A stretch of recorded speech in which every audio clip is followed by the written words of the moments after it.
You are standing on top of a wall, staring into the distance. You're sure you can see something. The morning light is only a few minutes old, so you're squinting hard. It could just be birds? No. You're increasingly sure that the movement you see is the enemy on the move. Dust is rising on the horizon, and the number of small black dots you can make out must be an army. You call for your commander to be woken. Your paranoia over disturbing him needlessly now overtaken by the fear gripping your whole body.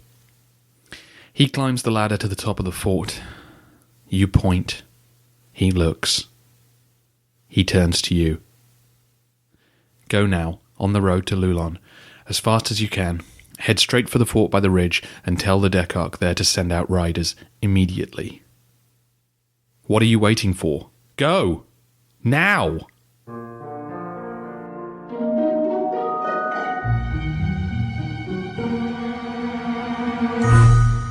Hello everyone, and welcome to the History of Byzantium. Episode 87, The House of War. Stones fly as you scramble down the craggy path that leads to the road. Despite your commander's words, you did pause to fill a flask with water and stuff a large biscuit into your bag as you raced out the door. Naturally, you're also carrying your sword and shield. The road is no more than a path amongst the weeds and rocks, cleared by the tread of centuries of human traffic. You stare at it as you jog, careful not to stumble. You can't afford to fall and hurt yourself. You are the first part in a relay which must reach the strategos of the Anatolikon theme. He has to know that the Arabs are coming. They are headed for the Cilician gates. As you run, your mind is full of thoughts. How big was the raiding party? Impossible to tell at that distance, but you can't convince yourself to let it go. What if it's a huge army with siege equipment? What if they're going to capture your watchpost and enslave you? What if they torture you for sport? You curse your own luck. This is only your 5th time on watch duty. Why did the Saracens have to come this way? Of course, your father told you that 9 times out of 10, they don't attack isolated forts. It's a waste of their time, and dangerous, as this slippery path makes clear. But what about that one time? What if that's now? The fort by the ridge is over 4 miles away. Why were you asked to run? Surely it would have been better to send someone by horse. But you know the answer, even as your mind searches for someone to blame. The horses can't gallop along uneven roads like this. They might slip and throw their rider. No, it's up to you to run as fast as you can so that the news can reach a stable on one of the main military roads. Wheezing and covered in sweat, you arrive at the fort by the ridge. If you didn't know it was there, you might miss it, the entrance concealed by what could be mistaken for an empty cave. As you approach, a voice calls out, "Stop there! Don't move." You assume an arrow is aimed at you. You don't look up. You just reply breathlessly, "The Saracens are coming. The Cilician gates. I've come to start the relay." You hear the sound of movement, but then silence. You look up, but can't see anyone. You climb the rocky path toward the cave entrance, and as you slowly clamber up, you're almost knocked down by a soldier barging past you. "Look out!" he cries, and then "idiot" rings up from the rocks below as he scrambles down to the road. Another soldier runs past you as you enter the cave, and then another. The relay is now in effect. One of them will reach Lulon, the nearest fully armed castle in the defensive network. There, the Tourmarch will begin making preparations for how best to resist the raid. You just want to lie down. At the back of the cave, daylight streams. From the road it looks like a cave, but it's actually a tunnel which leads out to open ground on the other side of the hill. There, a wooden fort has been constructed. You make your way into the soldiers' living area and slump against the wall. Troops are scurrying about around you. You hope that no one will notice so that you can rest before trekking back to the front line. The terrible prospect of facing down an Arab assault is settling inside you. You close your eyes. An hour passes. You start to feel guilty that you've rested for so long. You seek out the commander of the fort to register your departure when Alexius arrives. Alexius is second in command of your fort. He's also a cavalry officer, so you're doubly surprised to see him there. He must have run. Someone else must be leading his horse slowly down the road. Alexius announces that it's a large raid, possibly as high as 10,000. Our fort will operate with only a skeleton crew. This fort is too exposed and must be abandoned. He looks at you. We're heading to Lulon.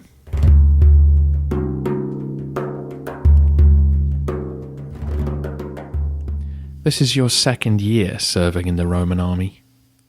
You're from a small village in the Taurus Mountains. Your father was a simple infantry soldier, and you inherited his obligation when he died. Every few months the call will come for you to travel to one of the forts or watchtowers and spend 15 days gazing across the barren but beautiful landscape. Well, it's supposed to be 15 days. Usually the relief soldiers are slow to arrive and not apologetic. Although the Saracens come raiding every year, the frontier is hundreds of miles long. No one in your village has ever been attacked, and you've only briefly seen the enemy before. All of this is new to you. You're now separated from your banda, your regiment. You're supposed to fight together when on campaign, but Alexius explains that those on active watch duty during a raid can be assigned to new units. As you arrive at Lulon, night is falling. You've had one flask of water and one biscuit all day. You're tired and stressed out.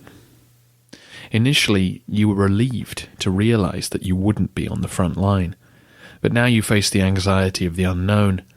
If you'd stayed at the fort and the enemy had marched past, then that would be it. In theory, you'd have been safe to stay inside until they headed back to Syria. But now, you could be sent anywhere. You could end up having to face them in battle. Worse than even that prospect, you soon realize that Lulon is about to become the front line. If the Arabs intend to capture a fortress, it's much more likely to be here than your tin-pot little shack in the mountains. We have less than 48 hours before they will be here in force. You're sent scrambling up distant hills, plucking unappetizing berries and overripe fruit from every tree you can reach. The approach of the Arabs, when it comes, is truly intimidating. The fort at Lulon is perched high up on a hill, and so you can see their column trailing miles away into the distance. There are 109 of you crammed into this hole. You actually find the endless swearing and complaining comforting, at least compared to the horrible silence that descends when Saracen cavalry begins circling us. One man in the corner is whispering to himself. He's counting the enemy army. You hear him say 2,000, and then, half an hour later, 3,000. Some of the Arabs blow kisses at us. Others make less friendly gestures. Fortunately, it seems that they're going to pass us by. A column of horsemen already went racing off ahead of the rest, and the others keep a close watch on us as their foot soldiers and pack animals move slowly past. They take all day to get clear of us, and will be guarding the road if we attempt to follow. You ask Alexius where they're headed. Tyana, he says, a city not that far from here. Though, he elaborates, That's just the direction they're going in. They probably won't try to sack the city. They may ask for protection money, but they'll certainly raid the countryside around it, and most likely they'll launch themselves further northeast toward the more exposed villages along that route. They'll be trying to take as many slaves and as much livestock as they can get their hands on before they head home. The final count is about 6,000 raiders. Not quite as terrifying as the 10,000 predicted, but still a very significant force. Since we're no longer under threat, most of us stay put and wait for orders from the strategos. Some of the cavalrymen set off to shadow the raiders. Their job is to keep the back of the Saracen force always in sight. Another relay of messages will come back to the Tormark, and he in turn will set up a relay to the strategos. At all times we need to know where they are and where they might be headed. Over the next week, Alexius and the other officers put us through our paces. This is mainly weapons training and basic discipline.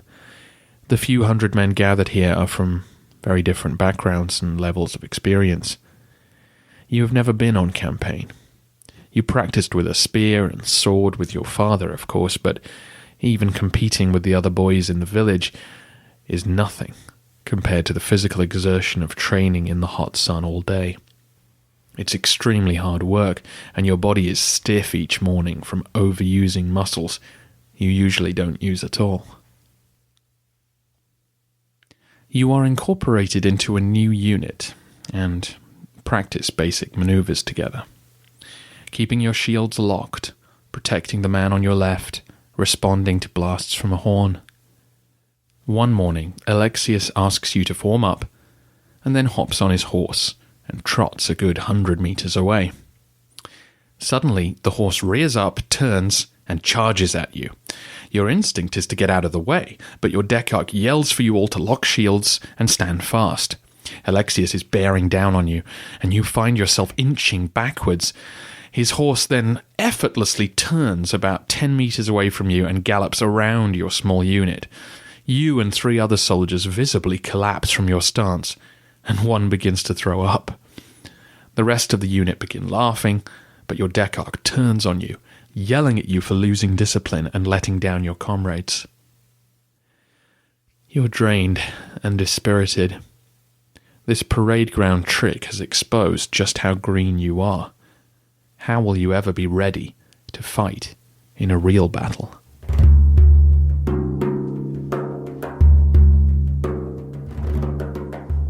Soon, word comes from the strategos. Another skeleton crew will remain at Lulon, while the rest of you move on to Tyana. Alexius tells you that you will accompany him, essentially being his squire for the duration of the campaign. You'll still be part of the infantry unit, but you'll also have to gather fodder for his horse and do other menial jobs. It's your own fault. Having spent a couple of weeks in Alexius's company back at the gates, he was the only officer you knew. So during training, you asked him some stupid questions, which have clearly led to him thinking you're in need of some seasoning. Alexius was born near Amorium, the headquarters of the Anatolikon theme. His father was a senior officer working directly for the strategos. Alexius is just putting time in on the border before promotion will carry him elsewhere. He is a professional soldier. You asked him why the Romans don't station armies at Lulon, ready to fight the Saracens when they appear. He looked on your ignorance with kindness and explained that fighting the Arabs head-on was madness. They are strong and fast and dangerous. If we make a stand here and die, then what? Who's going to stop them from killing and raiding? The Emperor, you offer feebly? Pfft, Alexius scoffed. Fat chance. The Emperors only mount a horse if the enemy's already wounded and crawling toward his grave. Over that week, you'd learnt plenty. Apparently, the Anatolikon might not even be able to raise 6,000 troops to match the Arab raiding party. and even if they could, they still wouldn't fight them, for fear that another Saracen force might appear from nowhere and surround them.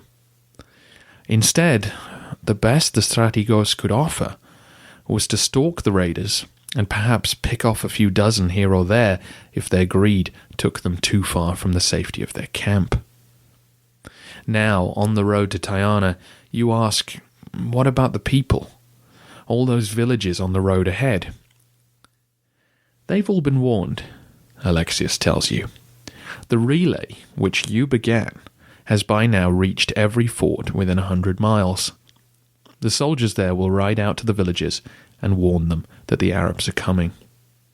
The local people can then flee to safety and hide. Your mind struggles with this, though.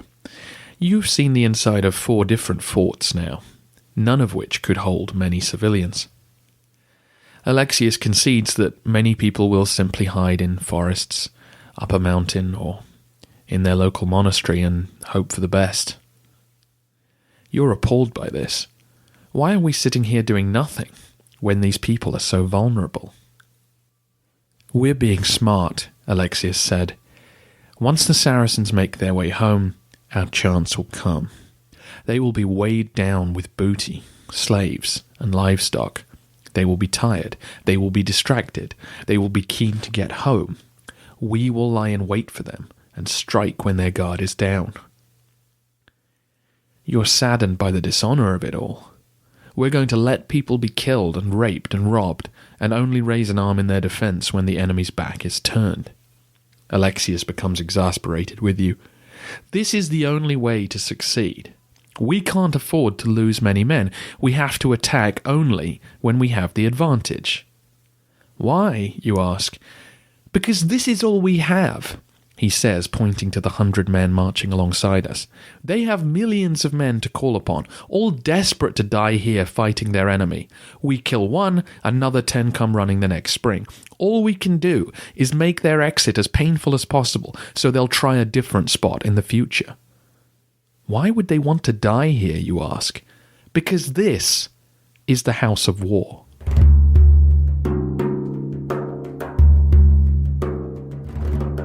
As we arrive at Tyana, we are reinforced by about 500 troops sent from Iconium. The Arabs have passed through Cappadocia and are raiding around the city of Caesarea. We will be following slowly behind them. We're ordered to make camp for the night. You've never helped prepare a full military camp before.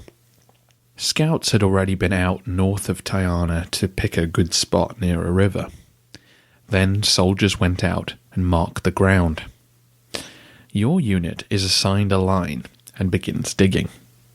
You dig a ditch and pile up the earth on the inside of the line. Once the ditch is deep enough, you stamp down the earth to make it into a makeshift ramp. Your unit then plants spears and shields into it. They can act as a barrier, and you can always pull them out of the dirt if you need to leave quickly. You were told that if we were staying for more than a night, then you'd have to fashion stakes and use them instead of your weapons. You then pitch your tents and organize your beds for the night. Again, the campground has already been marked out. Each unit is assigned a special spot, which would be theirs for the duration of the campaign. The commander's tent would be in the middle, and the camp was divided into 4 quadrants, separated by a centrally crossing path leading to the exits. These were always guarded, and you needed a password to get in and out. Apparently, this had been Roman tradition for centuries. As you were flinging dirt over your shoulder, you thought more about what Alexius had said. The Saracens' religion apparently offered them an express trip to heaven if they died fighting in the House of War, as in Romania. Killing their enemy was a holy mission. Between that and all the looting, you could see why they kept coming year after year. Their realm is the House of Peace, but it all sounds barbaric to you.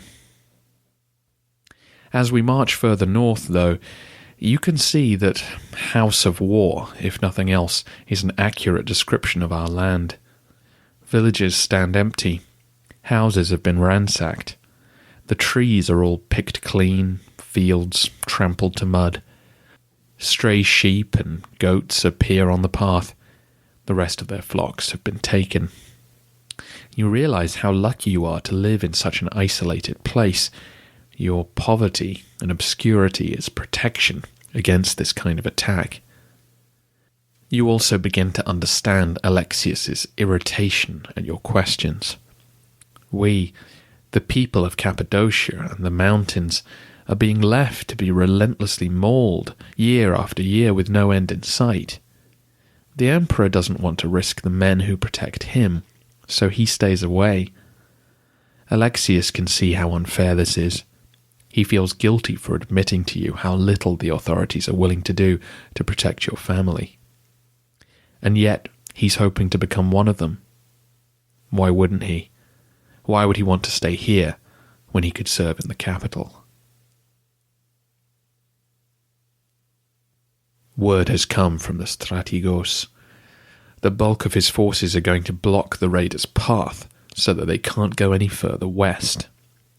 The Saracens will probably decide they've had enough and head for Melitene, an Armenian border fortress just inside the Caliphate's territory. According to Alexius, this is all part of our strategy. Men will have been shadowing the Arabs the whole way, and thanks to years of experience, predicted their likely path home. Our band of 500 soldiers are now the closest to the frontier.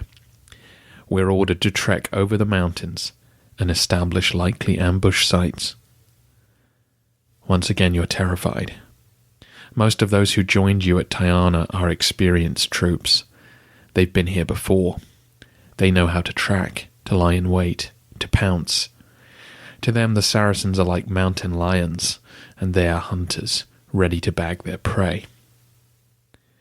You were more than happy to simply follow behind and play the skivvy, but now you will most likely be involved in an attack. A week passes as you trek through the hills. You come across farmers and monks. Like your family, they live in remote areas and don't seem affected by the war zone to the east. Alexius tells you sternly to lie to anyone you meet. Our official story is that we are heading much further north, to Sebastea. You're told that no one can be trusted with the truth, not even a monk. If the enemy come this way, they will ask questions. They may even torture someone if they believed there was important information to uncover. Or, more shockingly to you, Romans were known to sell information directly to the Arabs, actually seek out their convoys and tell them where troops were hiding.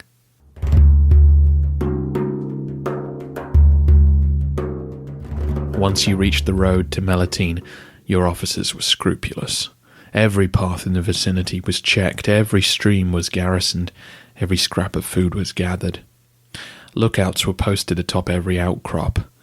You spend days tediously exploring every point where the road could be easily attacked from the cliffs overlooking it. Finally, they settled on an ambush site. It would be where the road narrowed and twisted a bit. A few hundred meters further on from that point, there was a smooth incline leading up into the cliffs. These two spots of terrain combined were an excellent find, according to Alexius. Now you had to track the raiders and wait to see if they would come this way.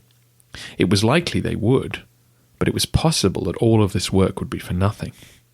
It was even possible that you could spend a week watching them and never actually launch the ambush.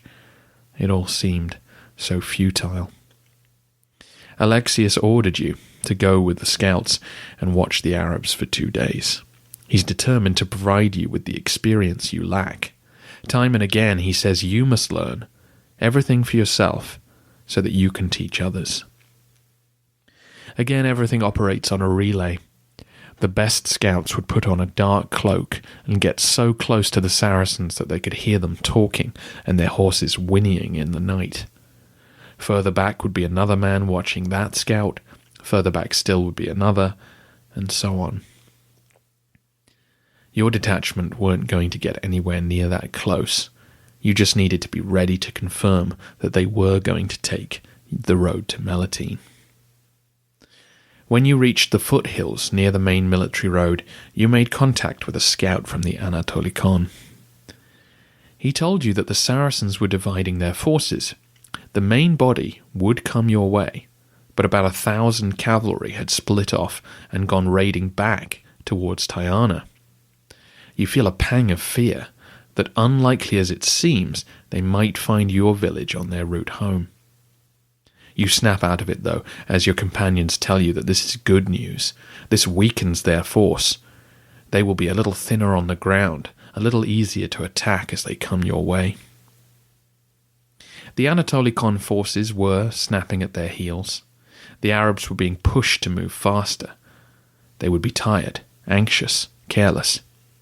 You spend the next day waiting for their scouts to appear, and once they do, several of you race ahead to warn Alexius and the others. You take up positions and are hidden high up in the hills overlooking the road. Your campsite is miles from anywhere because it has to be entirely concealed by one of the great hills. If the Arabs see a whiff of smoke, they may close ranks and nullify all your work. A few days later, you're allowed up onto the edge of the cliffs to catch a glimpse of them. You can see the 4,000 or so strong force winding slowly down the road toward you. Now you see why this tactic has developed. The Arabs are pushing sheep and cattle ahead of them. Their slow pace makes the whole force incredibly vulnerable. But then again, they outnumber you 10-1, so you're not feeling anything but fear. They make camp a couple of miles from the ambush site. Alexius tells you that this is ideal. He's going to let 3/4 of the Saracen force pass before launching the attack. The narrow, twisty part of the road will be an ideal choke point for the infantry to use. Panic will ensue, and hopefully the soldiers will begin fleeing down the road, leaving prisoners, livestock, and goods behind. The incline a little further on will allow Alexius and the rest of the cavalry to then make a sudden appearance, cutting off any attempt at a counterattack and hopefully slaughtering some stragglers. The colour drains from your face as it all becomes reality. Even though you are to be in the last rank of the infantry, the least exposed to the enemy, you know that you're not ready for this.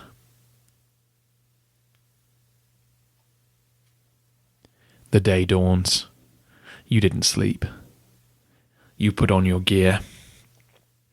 You only have a light helmet padded with felt, your father's old leather chest protector, and that's it.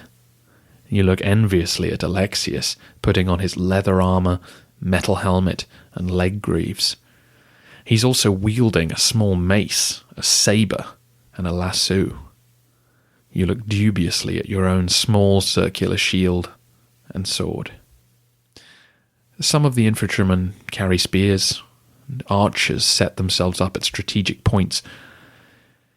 Alexius says that with the grace of God we shall emerge victorious, and then he rides off into the hills. You wait for what feels like 3 hours behind a tree in silence. You are racked with tension. Your fellow soldiers are nearby, similarly concealed.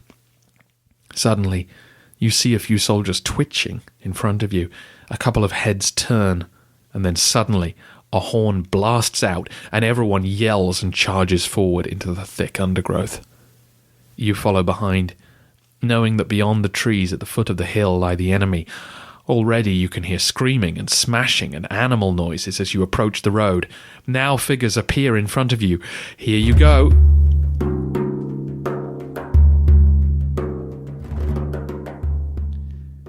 We are exiting our fantasy narrative there. I'll let you decide your fate. As I expected, plenty of your end-of-the-century questions focused on the Roman military. And the purpose of this episode was to draw your attention to the reality of army life in our period.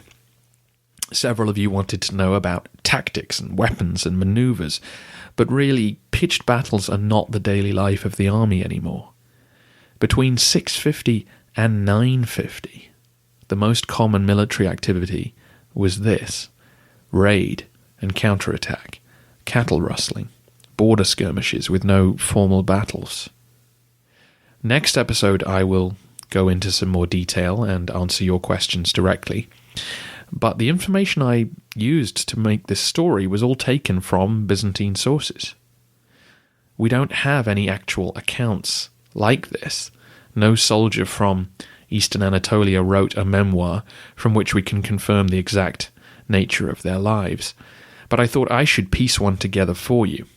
I know you enjoy hearing accounts of great battles, and I felt without some kind of dramatic narrative, it would be easy to gloss over the huge contribution that these people made to the life of Byzantium. Hopefully, this will stick in your memory and remind us all of the sacrifices they made to keep the rest of the empire safe.